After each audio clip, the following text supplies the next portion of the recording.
মুসলমান ভাইরা আমার, বর্তমান সময়ে আমাদের অন্তরের মধ্যে, আমাদের দিলের ভিতরে কিয়ামতের ভয় নাই, পরকালের ভয় নাই। কিন্তু আমাদের পূর্বপুরুষ যারা ছিলেন, আমাদের আকাবিরিনে কেরাম যারা ছিলেন, তাদের ভিতরে কিয়ামতের ভয় ছিল, পরকালের ভয় ছিল। আমার আপনার নবী সরকারে দু আলম নবী, তিনি মাঝে মধ্যে কিয়ামতের কথা চিন্তা করে, মাঝে মধ্যে পরকালের কথা চিন্তা করে, কিয়ামতের ময়দানের ভয়াবহতার কথা চিন্তা করে আমার আপনার নবী মাঝে মধ্যে ফুফিয়ে ফুফিয়ে কাঁদতেন। জোরে বলুন সুবহানাল্লাহ।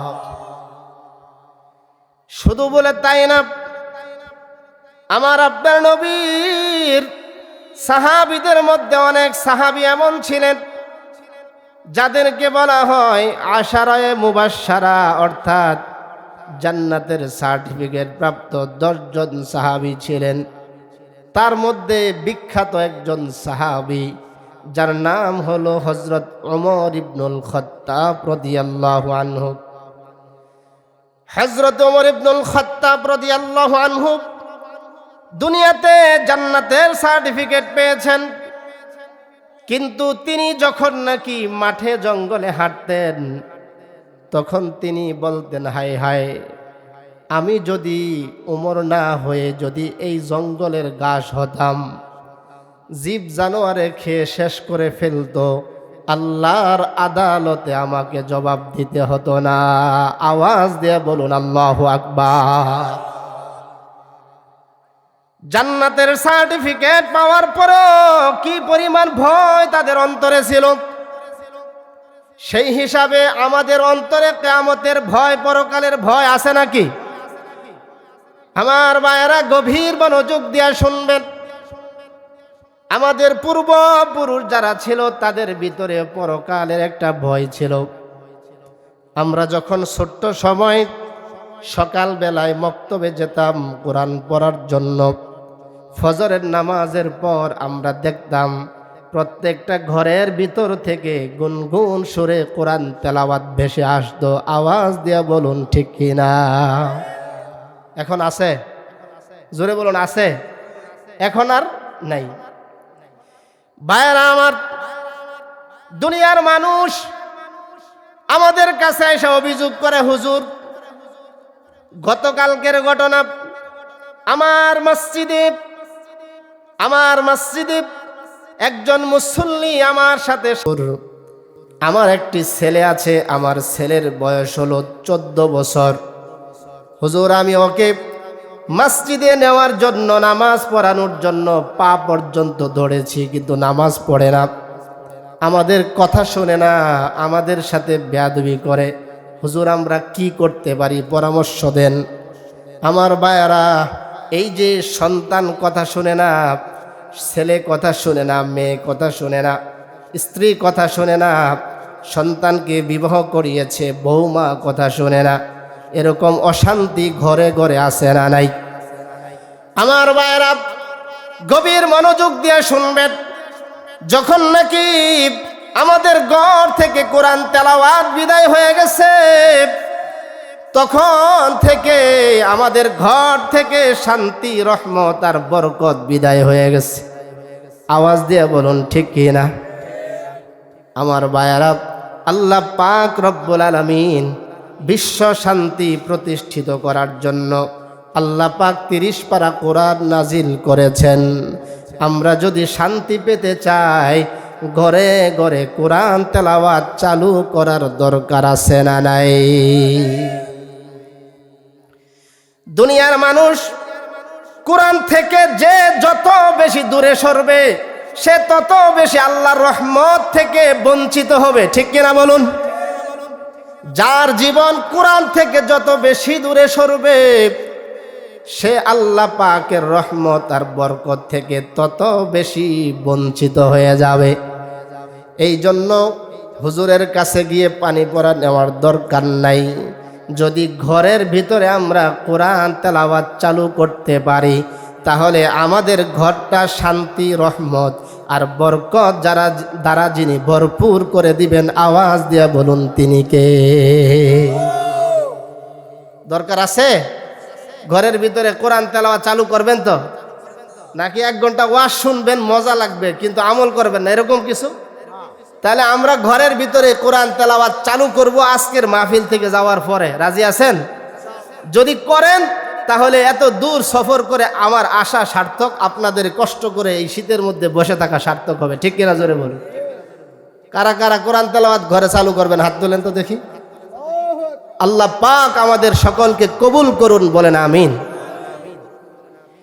মুসলমান ভাইরা আমার, আমাদের পূর্বপুরুষ যারা ছিল তাদের ভিতরে কিয়ামতের ভয় ছিল, পরকালের ভয় ছিল।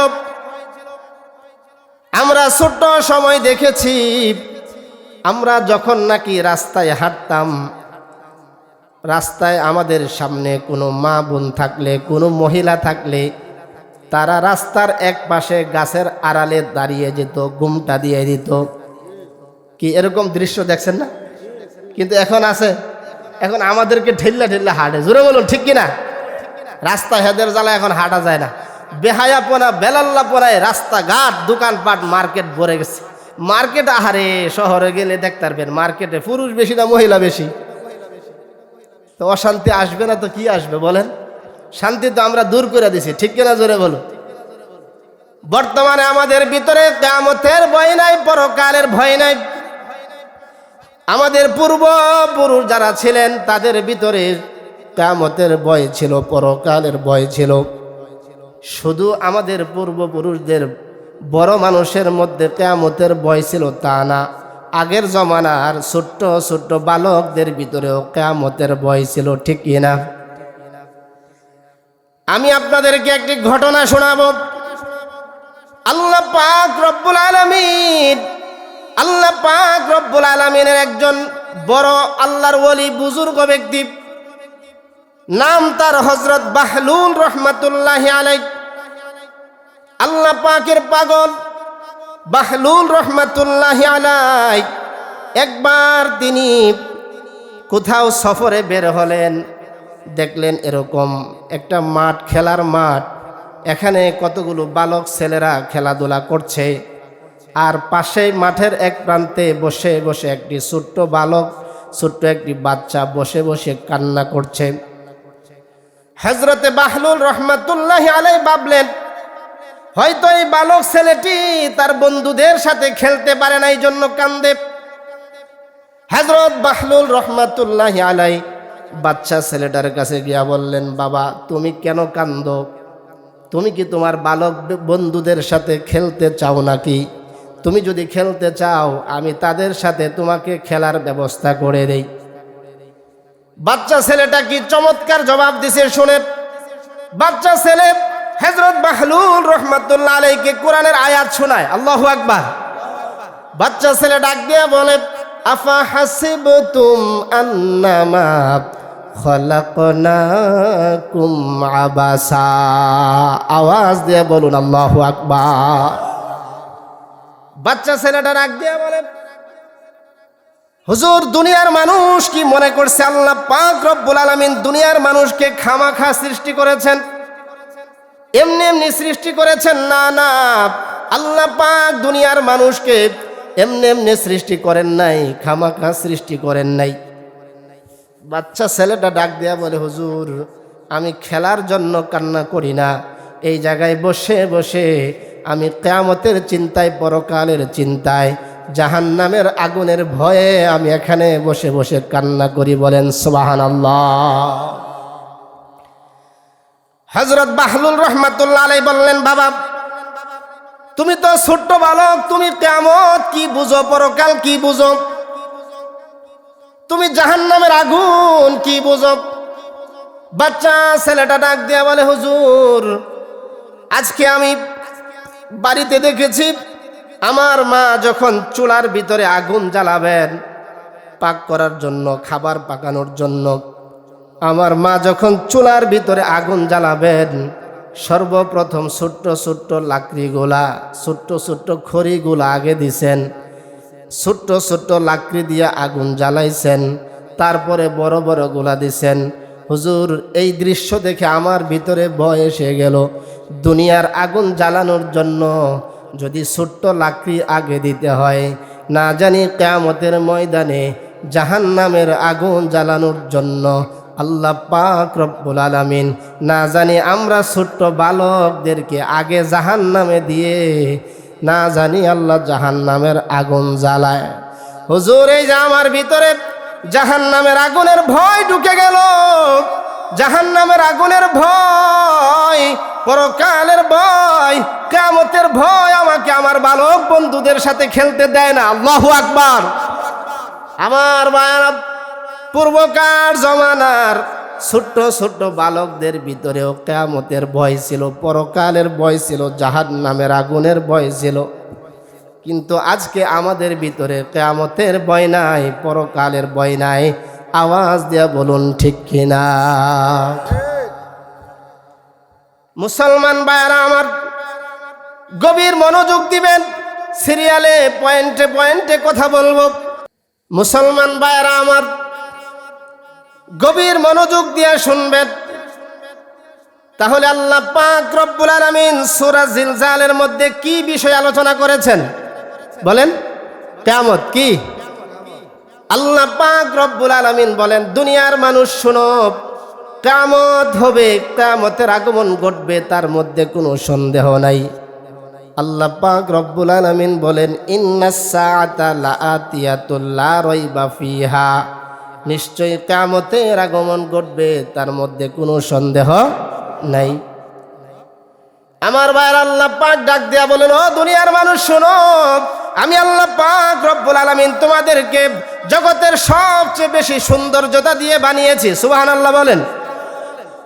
আল্লাহ পাক বলেন, জগতের সবচেয়ে বেশি সৌন্দর্যতা দিয়ে আমি আল্লাহ পাক রব্বুল আলামিন তোমাদেরকে বানানোর পর আমি আল্লাহ তোমাদেরকে দুনিয়াতে পাঠালাম। বান্দারা রে, আমি আল্লাহ তোমাদের জন্য দুনিয়াটাকে বসবাসের উপযোগী করলাম। আমি আল্লাহ তাআলা জমিনটাকে বিছানা বানিয়ে দিলাম, এই জমিন যেন হেলে দুলে না যায়। এই জন্য আমি আল্লাহ বিশাল বিশাল পাহাড়কে পেরেক স্বরূপ ব্যবহার করলাম। আল্লাহ পাক বলেন, বান্দা শুধু তাই নয়, আমি আল্লাহ তোমাদের মাথার উপরে বিশাল আসমানটাকে খুঁটিবিহীন ছাদ বানিয়ে দিলাম। ভাইরা আমার, আপনারা জবাব দিবেন, এই যে আমাদের মাথার উপরে সামান্য পাতলা কাপড়ের সামিয়ানা দেওয়া হলো, খুঁটি আছে না নাই? আল্লাহ পাক বলেন, দুনিয়ার মানুষ দুনিয়ার সামান্য পাতলা কাপড়ের সামিয়ানা দেওয়ার জন্য খুঁটির প্রয়োজন হয়, কিন্তু বান্দা তাকিয়ে দেখো, আমি আল্লাহ তাআলা তোমাদের মাথার উপরে বিশাল আসমানটাকে ছাদ বানাইলাম, আমি আল্লাহর একটি খুঁটিও লাগে নাই। আল্লাহু আকবার। আমার ভাইয়ের, আল্লাহ পাক রব্বুল আলামিন বলেন, শুধু কি তাই? বলেন না, না, শুধু তাই নয়। আল্লাহ পাক সূরাতুল ফুরকানের 61 নং আয়াতে কারিমার মধ্যে বলেন, তাবারাকাল্লাযী জাআলা ফিস সামাই বুরুজাও ওয়া জাআলা ফিহা সিরাজাও ওয়া কমারাম মুনীরা। আওয়াজ দিয়ে বলুন আল্লাহু আকবার। আল্লাহ পাক রব্বুল আলামিন বলেন, বান্দারে, আমি আল্লাহ পাক রব্বুল আলামিন অন্ধকার রজনীকে দূরীভূত করার জন্য আমি আল্লাহ পাক রব্বুল আলামিন আসমানের মধ্যে লাইট স্বরূপ বিশাল একটা সূর্য দিয়া দিলাম। বান্দারে, অন্ধকার রজনীতে ডিম লাইটের মতো আলো দেওয়ার জন্য আমি আল্লাহ পাক রব্বুল আলামিন আকাশের মধ্যে একটা চন্দ্র দিয়া দিলাম। শুধু তাই নয়, মিটি মিটি আলো দেওয়ার জন্য অসংখ্য অগণিত তারকা রাজি দিয়ে আমি আল্লাহ পাক রব্বুল আলামিন আসমানটাকে সাজালাম। আল্লাহ পাক ডাক দিয়া বলেন, দুনিয়ার মানুষ, দুনিয়ার মানুষের আবিষ্কারকৃত জিনিস দেখে তোমরা অবাক হয়ে যাও, কিন্তু বান্দা এমন তো কোনোদিন হয় নাই, গভীর রাতে নিঝুম রজনীতে তুমি বাহিরে দাঁড়ায়া বান্দা একটা বার আসমানের দিকে তাকায়া দেখো, আমি আল্লাহ কত রং বেরং দিয়ে তোমাদের জন্য আসমানটাকে সাজিয়েছি। আল্লাহু আকবার। আমার বাবা, আল্লাহ পাক রব্বুল আলামিন বলেন, ও দুনিয়ার মানুষ, আমি আল্লাহ পাক রব্বুল আলামিন তোমাদেরকে জগতের সবচেয়ে বেশি সৌন্দর্য দেয়া বানালাম। আমি আল্লাহ তাআলা আসমান এবং জমিনটাকে যথাযথভাবে সৃষ্টি করলাম। আল্লাহ পাক কোরআনে বলেন, ওয়া হুয়াল্লাযী খালাকাস সামাওয়াতি ওয়াল আরদা বিল হক। আল্লাহ বলেন, আমি আসমান এবং জমিনটাকে যথাযথ সৌন্দর্যতা দিয়া যথাযথভাবে সৃষ্টি করলাম, তোমাদেরকেও সুন্দর করে বানালাম। কিন্তু বান্দারা শোনো, তোমাদেরকে এত মায়া করে মোহাব্বত করে বানানোর পরেও, এত সুন্দর করে দুনিয়া সাজানোর পরেও আমি আল্লাহ পাক রব্বুল আলামিন এই পৃথিবী চিরদিন রাখবো না, একদিন এই পৃথিবী ধ্বংস করে ফেলবো। আওয়াজ দিয়ে বলুন ঠিক কিনা? পৃথিবী ধ্বংস হবে, কিয়ামত হবে। যিনি পৃথিবী সৃষ্টি করছেন তিনিই বলছেন, ইন্নাস সাআতা লাআতিয়াতুল লা রাইবা ফিহা, নিশ্চয় কিয়ামতের আগমন ঘটবে, তার মধ্যে কোনো সন্দেহ নাই। কিয়ামত হবে, কিয়ামত আসবে, এর মধ্যে কোনো সন্দেহ নাই। এখন বলেন, কিয়ামতটা হুজুর কিভাবে শুরু হবে? জানার দরকার আছে না নাই? কিয়ামতটা শুরু হবে ভূমিকম্পের মাধ্যমে। কিসের মাধ্যমে? ভূমিকম্প চিনেন? গত কিছুদিন আগে হয়েছে না? 7 কত মাত্রায় জানি হইল, এবং বাংলাদেশের কিছু বিল্ডিং ভাঙছে, কিছু ফাটল ধরেছে, এবং 6 থেকে 7 জন মানুষ মারাও গেছে। আমাদের শ্রীপুরেও মনে হয় এক জায়গায় বিল্ডিং ধসে পড়েছে, ঠিক কিনা বলেন? এই যে ভূমিকম্প, এই ভূমিকম্প 7 কত মাত্রায় হয়েছে, এই জন্য বিল্ডিং ভাঙা শুরু হয়েছে। যদি সেটা 9 হইতো, 9 কয়েক মাত্রার হইতো, তাহলে সব শেষ, ঠিক কিনা? তো আল্লাহ পাক রব্বুল আলামিন কিয়ামত ঘটাবেন কিসের মাধ্যমে? তাহলে বলেন, কিয়ামত শুরু হবে কিসের মাধ্যমে? ভূমিকম্প। এখন ভূমিকম্পটা কিভাবে হবে? কিতাবের মধ্যে লেখে, ভূমিকম্প শুরু হবে হযরত ইসরাফিল আলাইহিস সালামের সিংগায় ফুৎকার দেওয়ার মাধ্যমে। কিসের মাধ্যমে? ইসরাফিল আলাইহিস সালামের সিংগায় ফুৎকার দেওয়ার মাধ্যমে। আল্লাহ পাক রব্বুল আলামিন ইসরাফিল আলাইহিস সালামকে সৃষ্টি করেছেন সর্বমোট 3 বার সিংগায় ফুৎকার দেওয়ার জন্য। কয়বার? 3 বার। ইসরাফিল আলাইহিস সালামের কাজ একটাই, সিংগায় ফুৎকার দিয়ে দুনিয়া ধ্বংস করবে। এখনো পর্যন্ত তিনি সিংহা মুখে নিয়ে দাঁড়িয়ে আছে। যখন আল্লাহ পাকের পক্ষ থেকে হুকুম আসবে, সিংহায় ফুৎকার দিয়ে দুনিয়া ধ্বংস করবেন। তো ইসরাফিল আলাইহিস সালাম প্রথমবার যে সিংহায় ফুৎকার দিবেন সেটাকে বলা হয় নাফকাতুল ফাজাআ। আল্লাহ পাক রব্বুল আলামিন এই ব্যাপারে কোরআনুল কারীমের মধ্যে বলেন, ইয়াউমা ইউনফাখু ফিস-সূরি ফাফাজিআ মান ফিস-সামাওয়াতি ওয়া মান ফিল আরদ। ইসরাফিল আলাইহিস সালাম যখন সিংহায় ফুৎকার দিবেন, তখন আসমান জমিনে যারা থাকবে সবাই ভীত সন্ত্রস্ত হয়ে যাবে। ইসরাফিল আলাইহিস সালাম যখন প্রথমবার সিংহায় ফুৎকার দিবেন, তখন জমিনের মধ্যে ভূমিকম্প শুরু হবে। কি শুরু হবে? মুসলমান ভাইরা আমার, গভীর মনোযোগ দিয়ে শুনবেন। ইসরাফিল আলাইহিস সালাম যখন নাকি প্রথমবার সিংহায় ফুৎকার দিবেন, জমিনের মধ্যে ভূমিকম্প শুরু হয়ে যাবে। এখান থেকে আল্লাহ পাক রব্বুল আলামিন সূরা জিলজাল শুরু করেছেন।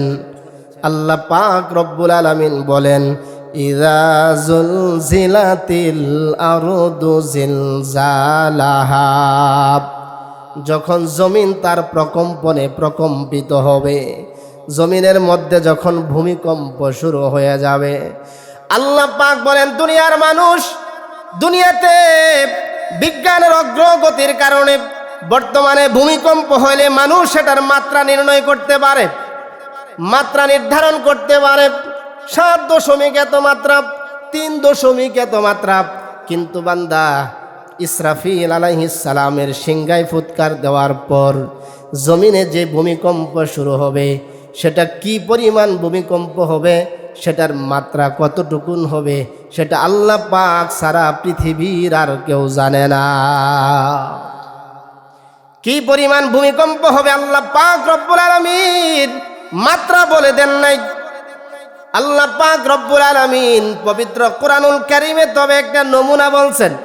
আল্লাহ পাক রব্বুল আলামিন বলেন, ইন্না জালজালাতাস সাআতি শাইউন আযীম, নিশ্চয়ই সেদিন যে ভূমিকম্পটা হবে, এই ভূমিকম্পটা হবে মহান ব্যাপার। শাইউন আযীম, মহান।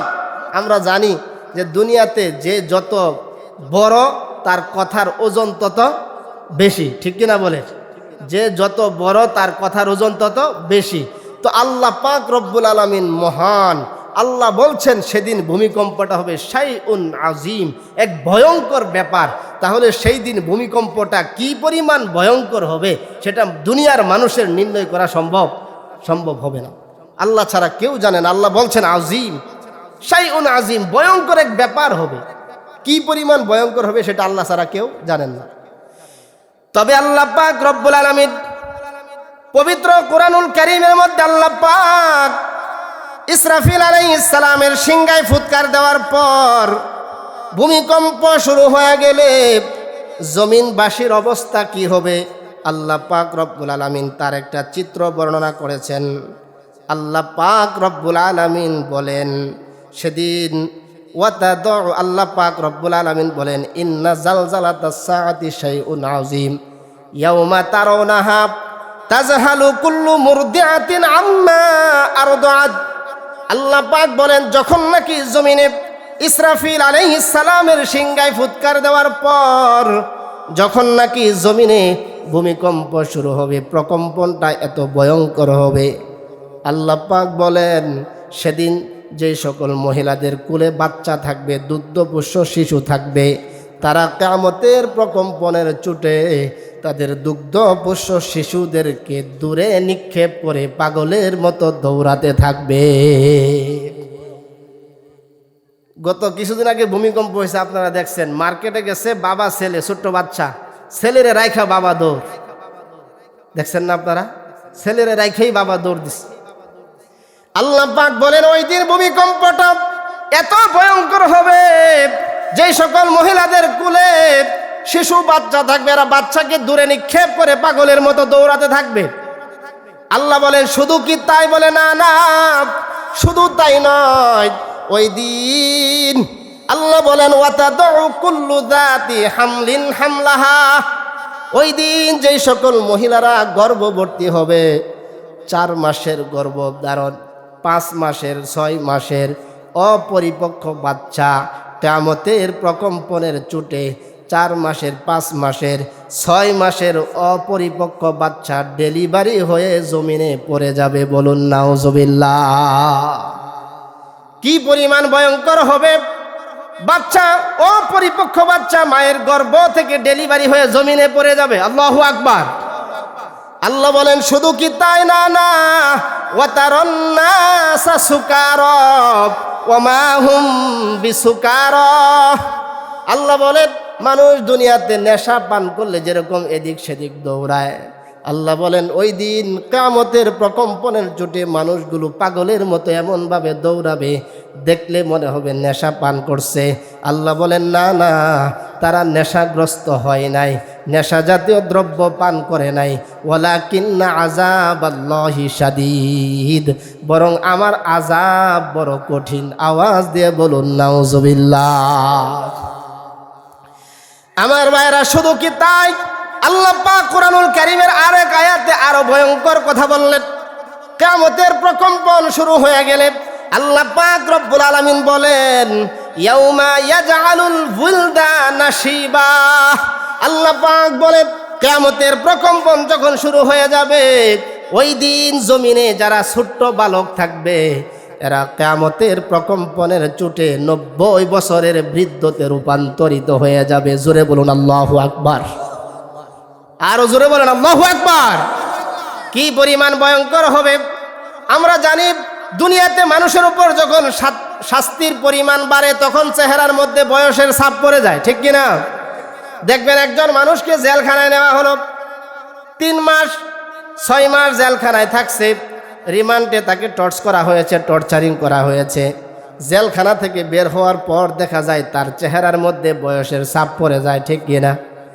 আল্লাহ বলেন দুনিয়ার মানুষ শোনো, ওই দিন কিয়ামতের প্রকম্পনটা এত ভয়ঙ্কর হবে রে, এত ভয়ঙ্কর হবে সেদিন জমিনে যারা ছোট্ট বালক থাকবে কিয়ামতের ভয়ঙ্কর প্রকম্পনের চোটে সেই দিন ছোট্ট বালকগুলো 90 বছরের বৃদ্ধতে রূপান্তরিত হয়ে যাবে। আল্লাহু আকবার! কি পরিমাণ ভয়ঙ্কর হবে একটু চিন্তা করেন তো। ছোট্ট বালক বৃদ্ধ হয়ে যাবে এই কিয়ামতের প্রকম্পনের চোটে। কোরআনের আয়াত এটা। আমার ভাইরা শুধু কি তাই বলে না, যেদিন ইসরাফিল আলাইহিস সালাম সিংহায় ফুৎকার দিয়া দিবেন, আল্লাহ বলেন ওয়া হুমিলাতিল আরদু ওয়াল জিবালু ফাদুক্কাতা দাক্কাতা ওয়াহিদা, সেদিন জমিন এবং পাহাড়ের মধ্যে সংঘর্ষ বেঁধে যাবে, চূর্ণ বিচূর্ণ হয়ে যাবে।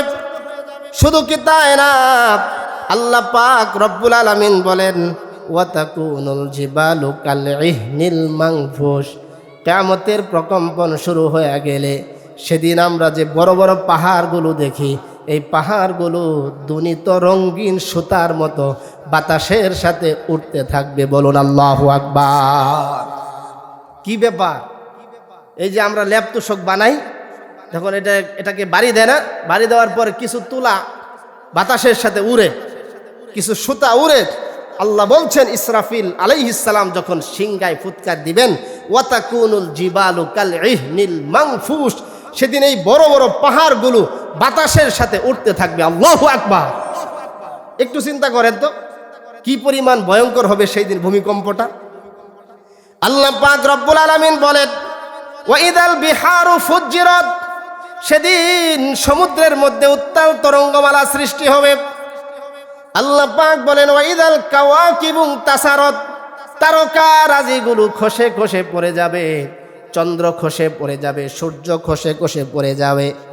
আল্লাহ পাক বলেন ইয়াউমা নাতুবিস সামা আকাতাইস সিজিল্লিল কুতুব, এই যে লিখিত কাগজের পৃষ্ঠা যেরকম মানুষ হাতের ভিতরে গুটিয়ে নেয়, আল্লাহ বলেন সেই দিন 7 আসমানকে এইভাবে মুড়িয়ে নেওয়া হবে। জোরে বলুন আল্লাহু আকবার! 7 আসমান একবার এইভাবে মুড়িয়ে ফেলবে, ভেঙ্গে ভেঙ্গে পড়ে যাবে। কি পরিমাণ অবস্থাটা হবে। এমন অবস্থায় মানুষেরা বলবে ইয়াসআলু আইয়ানা ইয়াউমুল কিয়ামাহ ফাইদা বারিকাল বাসার ওয়া খাসাফাল কমার ওয়া জুমিআশ শামসু ওয়াল কমার ইয়াকুলুল ইনসানু ইয়াউমা ইযিন আইনাল মাফার কাল্লা লা ওয়াজার ইলা রাব্বিকা ইয়াউমা ইযিনিল মুস্তাকার। সেদিন মানুষেরা বলবে আজকে পলায়নের জায়গা কোথায়? পলায়নের কোনো জায়গা নাই। আসমান ভেঙ্গে পড়বে, জমিন চৌচির হয়ে যাবে, বিল্ডিংগুলো ভেঙ্গে ভেঙ্গে পড়ে যাবে, তারকারাজি খসে খসে পড়ে যাবে। মানুষ হয়রান পেরেশানি হয়ে পাগলের মতো দৌড়াতে থাকবে আর বলবে আজকে পলায়নের জায়গা কোথায়? দুনিয়াতে এক বিন্দু জায়গা পাওয়া যাবে না যেখানে মানুষ পলায়ন করে আশ্রয় নিবে। আওয়াজ দিয়ে বলুন আল্লাহু আকবার! এতক্ষণের আলোচনায় বুঝছেন তো ভূমিকম্পটা কত মারাত্মক হবে। এ অবস্থায় মানুষ যখন নাকি হয়রান পেরেশান হয়ে দৌড়াতে থাকবে, এমন সময় আল্লাহ পাক রব্বুল আলামিন ইসরাফিল আলাইহিস সালামকে বলবেন ও ইসরাফিল, এইবার তুমি তোমার দ্বিতীয়বার সিংহায় ফুৎকার লাগায়া দাও। কয়বার? দ্বিতীয়বার। মনোযোগ আছে তো? কয়বার? দ্বিতীয়বার। ইসরাফিল আলাইহিস সালাম যখন নাকি দ্বিতীয়বার সিংহায় ফুৎকার দিয়া দিবেন, দ্বিতীয়বার সিংহায় ফুৎকার দেওয়ার পর জমিনে যারা জীবিত ছিল সবাই মারা যাবে, সব মানুষ মারা যাবে, সকল মাখলুক মারা যাবে, পশু পাখি সবাই মারা যাবে, জমিনে আর কেউ বেঁচে থাকবে না। দ্বিতীয়বার সিংহায় ফুৎকার দেওয়ার সাথে সাথে সবাই মারা যাবে। এমন সময় আল্লাহ পাক রব্বুল আলামিন মালাকুল মউত হযরত আজরাইল আলাইহিস সালামকে ডাক দিয়া বলবেন আজরাইল আখবিরিনি মাইয়াবকা, আমাকে জানাও এই দুনিয়াতে এই পৃথিবীতে আর কে কে বাকি আছে।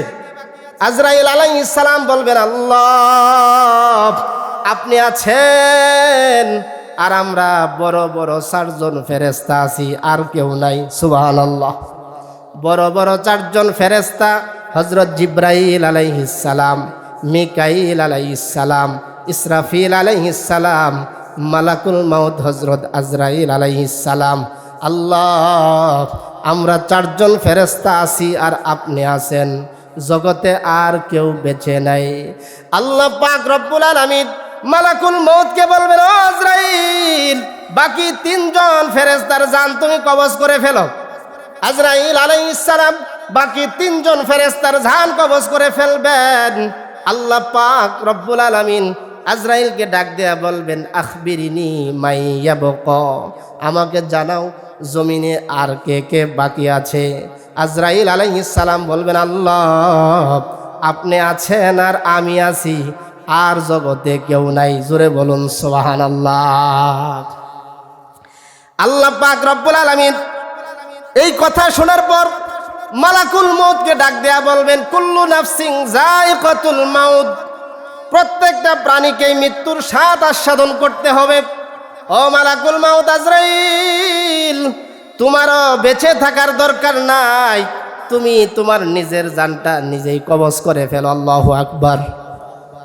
মালাকুল মাউত যখন আল্লাহ পাকের পক্ষ থেকে এই ঘোষণা শুনবেন, মালাকুল মাউত একটা দৌড় দিবেন, নিজের জানটা যখন নিজে কবজ করা শুরু করবেন, ডাক দেয়া বলবেন, হাই হাই, মানুষের জান কবজ করা যে এত কঠিন, এটা যদি আমি আগে জানতাম, আমি আজরাইল জীবনে কোনোদিন কোনো মানুষের জান কবজ করতে পারতাম না। আল্লাহু আকবার। জান কবজ করার সময় আজরাইল আলাইহিস সালাম এমন জোরে একটা চিৎকার দিবেন, কিতাবের মধ্যে লেখে আজরাইল আলাইহিস সালামের চিৎকার যদি সালাম বললেন, তুমি কবে মারা গেছো, কোন দিন মারা গেছো, বলে এখন থেকে আমি হাজার হাজার বছর আগে মারা গেছি। সুবহানাল্লাহ। কোন ঈসা আলাইহিস সালাম বললেন, তুমি যখন মারা গেছো, এর থেকে বোঝা যায় তুমি ইব্রাহিম পয়গম্বরের আগের জমানার মানুষ। ইব্রাহিম পয়গম্বরের আগের জমানার মানুষের চুলদাড়ি পাকতো না। চুলদাড়ি পাকার, পশম পাকার নিয়ম শুরু হয়েছে হজরত ইব্রাহিম পয়গম্বর থেকে। ইব্রাহিম আলাইহিস সালাম দেখেন একদিন তার মাথার চুল সাদা হয়ে গেছে। ইব্রাহিম আলাইহিস সালাম আল্লাহকে ডাক দিয়ে বলেন, মালিক, আমার মাথার চুল কেন সাদা হয়ে গেল? আল্লাহ বলেন, ইব্রাহিম, এটা তোমার জন্য সম্মানের। জোরে বলেন সুবহানাল্লাহ। এজন্য চুল দাড়ি ফেঁকে গেলে মুরব্বীদেরকে দুনিয়ার মানুষও সম্মান করে কি করে না? শুধু দুনিয়ার মানুষ নয়, আল্লাহ পাক নিজেও সম্মান করেন।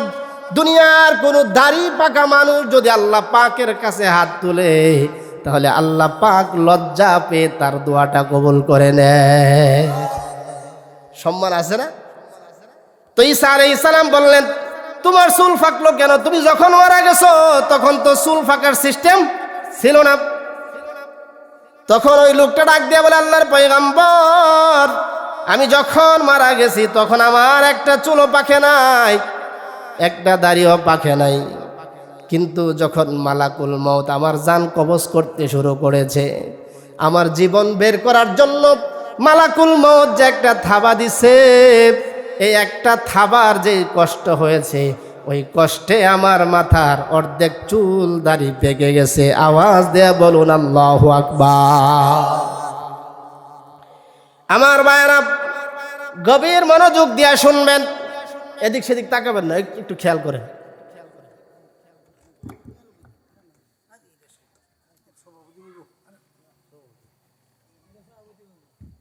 একটু জিকির করেন, লা ইলাহা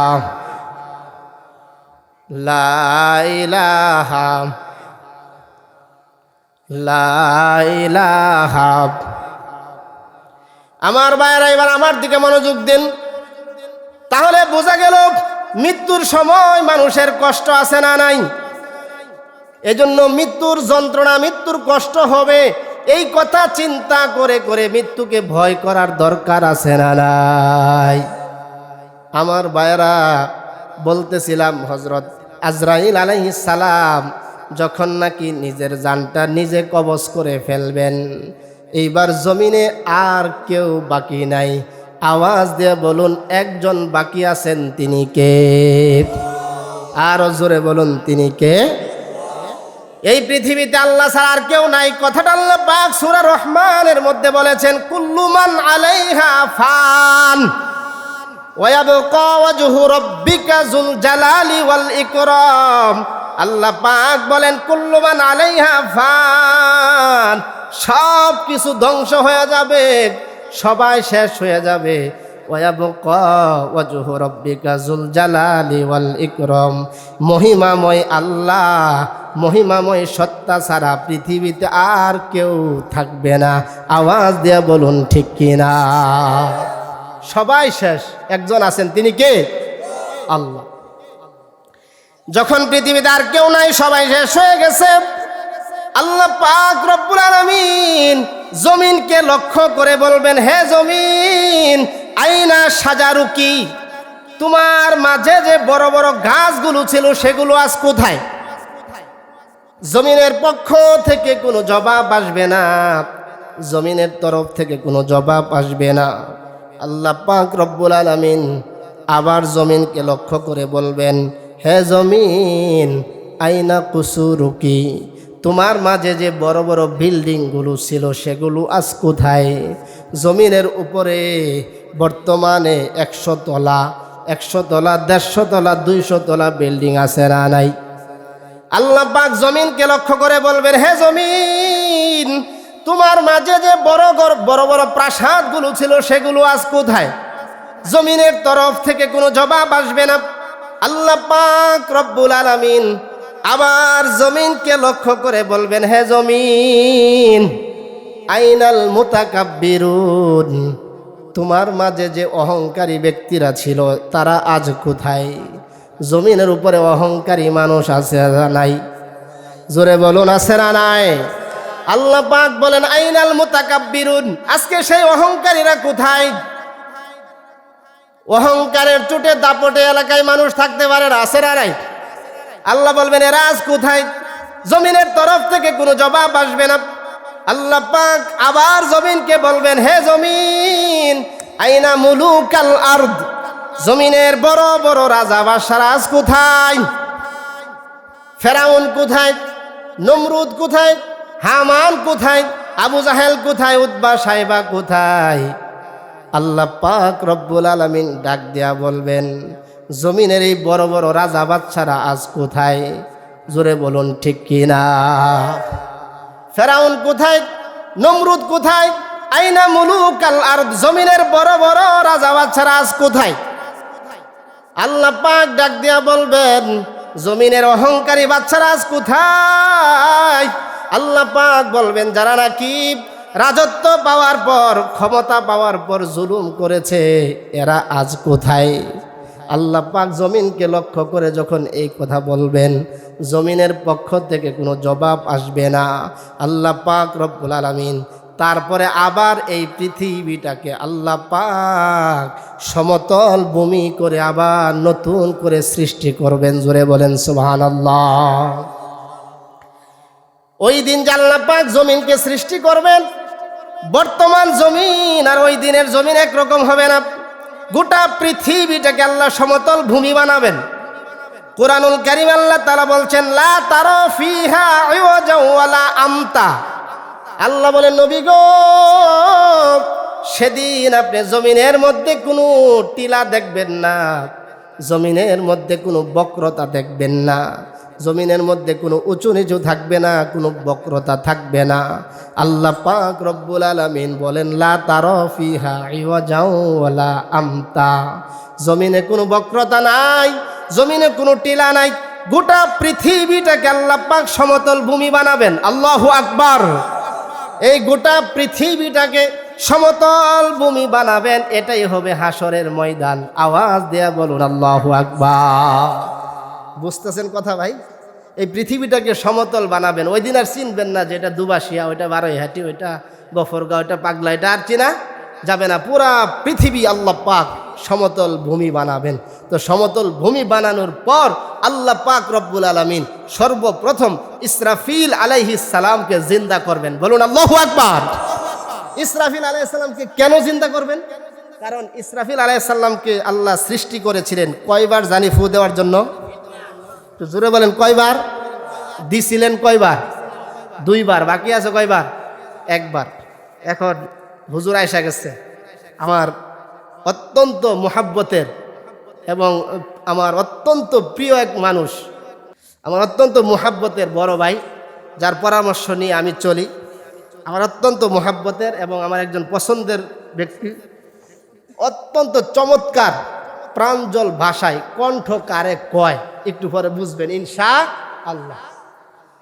অত্যন্ত সুললিত কণ্ঠে আপনাদেরকে আলোচনা শোনাবেন, বলুন ইনশাআল্লাহ। এখন হুজুরের কাছ থেকে আমি অনুমতি নিয়ে তৃতীয়বার ফুটা দিয়ালাই নাকি, 2টা ফু দিছি, আরেকটা ফু বাকি আছে, কি কর আরেকটা ফু বাকি দিয়া কিয়ামতটা শেষ করি, তারপরে হুজুরে পরে ইনশাল্লাহ আবার শুরু করবো নতুন। তাহলে হুজুরের অনুমতি নিয়ে 3 নাম্বার ফুটা দিয়ালাই, কি কর কি আপনারা কষ্ট হচ্ছে ভাই? আচ্ছা, আল্লাহ পাক রব্বুল আলামিন ইসরাফিল আলাইহিস সালামকে জিন্দা করার পর আল্লাহ বলবেন, ইসরাফিল এইবার তুমি তোমার তৃতীয়বার সিংগায় ফুৎকার লাগায়া দাও। সুবহানাল্লাহ বলেন। এদিক সেদিক তাকানো যাবে না, তাহলে তো বুঝবেন না। সিরিয়ালে কথা বলতেছি না ভাই, তা হারাইয়া যাবো পরে খুঁজা পাইতেন না কি কইলাম। তো তৃতীয়বার যখন সিংগায় ফুৎকার দিবেন, তৃতীয়বার সিংগায় ফুৎকার দেওয়ার পর ঘটনাটা কি ঘটবে শুনবেন নাকি শেষ করে দিতাম? ইসরাফিল আলাইহিস সালাম যখন নাকি তৃতীয়বার সিংগায় ফুৎকার দিবেন, তৃতীয়বার সিংগায় ফুৎকার দেওয়ার পর আল্লাহ পাক রব্বুল আলামিন সূরা জিলজালের 2য় আয়াতে বলেন, ওয়া আখরাজাতিল আরদু আসকালাহা। তৃতীয়বার সিংগায় ফুৎকার দেওয়ার পর জমিনের নিচে যা কিছু ছিল সব জমিন বাহিরে নিক্ষেপ করে জমিন শূন্য গর্ভ হয়ে যাবে। আল্লাহু আকবার। এই আয়াতের তাফসিরে মুফাসসিরিনে কেরাম লেখেন, ওয়া আখরাজাতিল আরদু আসকালাহা আই কুনুজাহা ওয়া মাউতাহা। জমিনের নিচে যত মৃত ছিল সব বাহিরে উঠে যাবে। ওয়া মাউতাহা আও কুনুজাহা, জমিনের নিচে যত খনিজ সম্পদ ছিল সব জমিনের উপরে উঠে আসবে। আপনারা বলুন তো দেখি, জমিনের নিচে স্বর্ণের খনি, হীরা জহরতের খনি আছে না নাই?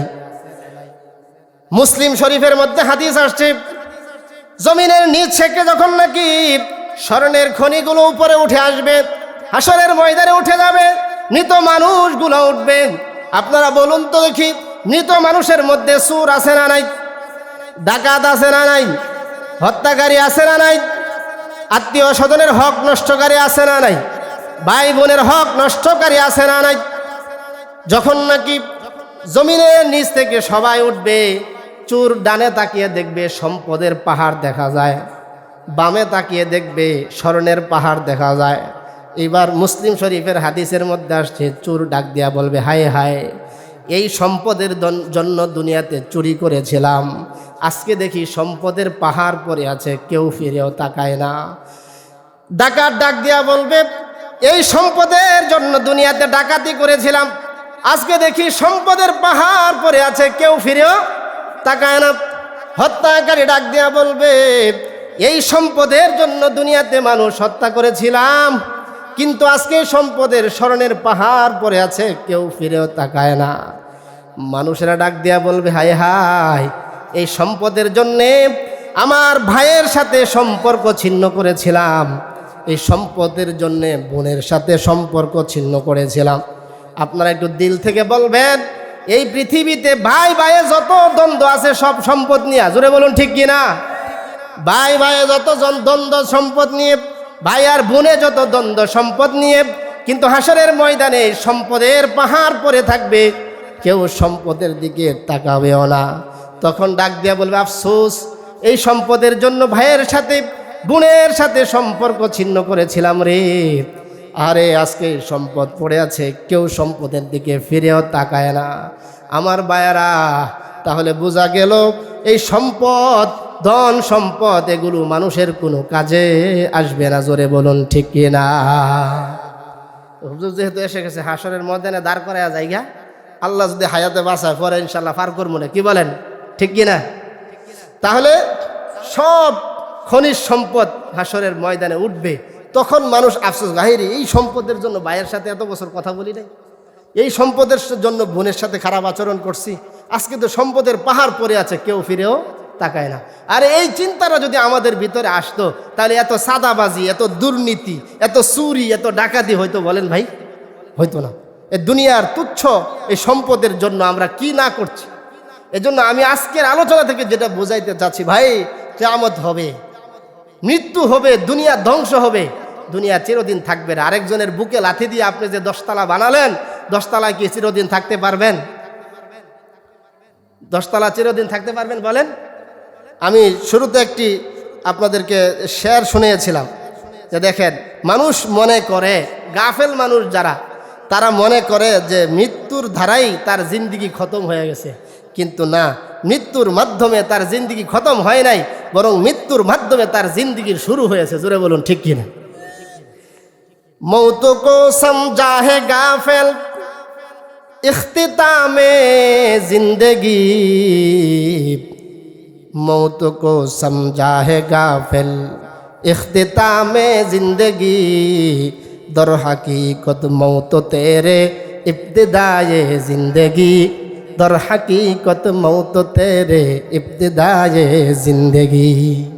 মানুষ মনে করে যে মৃত্যু হইলে ইখতিতামে জিন্দেগি, জিন্দেগি খতম। না, দর হাকিকত মৌত তেরে ইবতিদায়ে জিন্দেগি, মৌতের দ্বারাই মানুষের আসল জীবনের ইবতিদা হয়, শুরু হয়। জোরে বলুন ঠিক কিনা?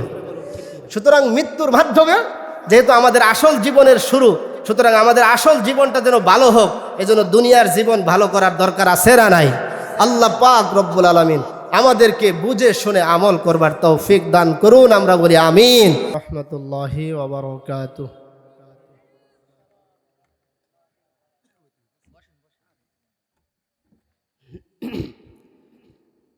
বুক ভরা আশা নিয়ে সালাম দেওয়ার পর সন্তোষজনক জবাব না পাওয়ায় আবারও আসসালামু আলাইকুম ওয়া রাহমাতুল্লাহি ওয়া বারাকাতুহু।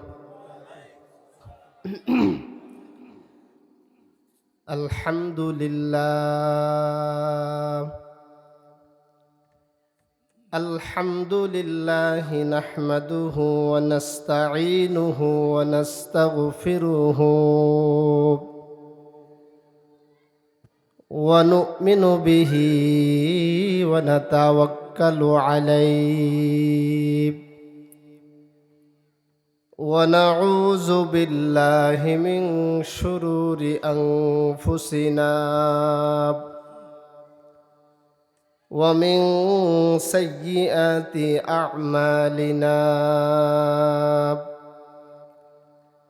মান ইয়াহদিহিল্লাহু ফালা মুদিল্লা লাহু ওয়া মান ইউদ্লিলহু ফালা হাদিয়া লাহু। ওয়া নাশহাদু আল্লা ইলাহা ইল্লাল্লাহু ওয়াহদাহু লা শারীকা লাহু, ওয়া নাশহাদু আন্না সাইয়্যিদানা ওয়া সানাদানা ওয়া হাবিবানা ওয়া মাওলানা মুহাম্মাদান আবদুল্লাহি ওয়া রাসূলুহু আল্লাযী আরসালাহুল্লাহু বিল হাক্কি বাশীরাও ওয়া নাযীরা ওয়া দাঈয়ান ইলাল্লাহি বিইذনিহি وسراجا وقمرا منيرا. أما بعد فأعوذ بالله من الشيطان الرجيم. بسم الله الرحمن الرحيم. إذا زلزلت الأرض زلزالها وأخرجت الأرض أثقالها وقال الإنسان ما لها يومئذ تحدث أخبارها بأن ربك أوحى لها يومئذ يصدر الناس أشتاتا ليروا أعمالهم فمن يعمل مثقال ذرة خيرا يره ومن يعمل مثقال ذرة شرا يره. وقال رسول الله صلى الله عليه وسلم من مات فقد قامت قيامته أو كما قال النبي صلى الله عليه وسلم. وقال تعالى في شان حبيبه إن الله وملائكته يصلون على النبي يا أيها الذين آمنوا صلوا عليه وسلموا تسليما.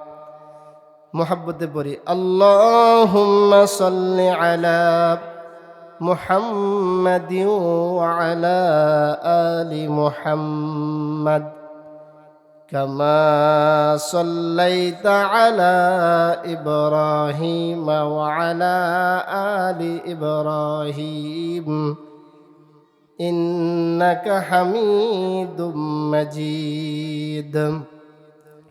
اللهم بارك على محمد وعلى آل محمد كما باركت على إبراهيم وعلى آل إبراهيم إنك حميد مجيد. मौत को समझा है गाफिल इख्तिताम जिंदगी मौत को समझा है गाफिल इख्तिताम जिंदगी दर हकीकत मौत तेरे इब्तिदाए जिंदगी दर हकीकत मौत तेरे इब्तिदाए जिंदगी मौत को समझा है गाफिल इख्तिताम जिंदगी दर हकीकत मौत तेरे इब्तिदाए जिंदगी दर हकीकत मौत तेरे इब्तिदाए जिंदगी। একটু মোহাব্বতে জিকির করি লা ইলাহা ইল্লাল্লাহ লা ইলাহা লা ইলাহা লা ইলাহা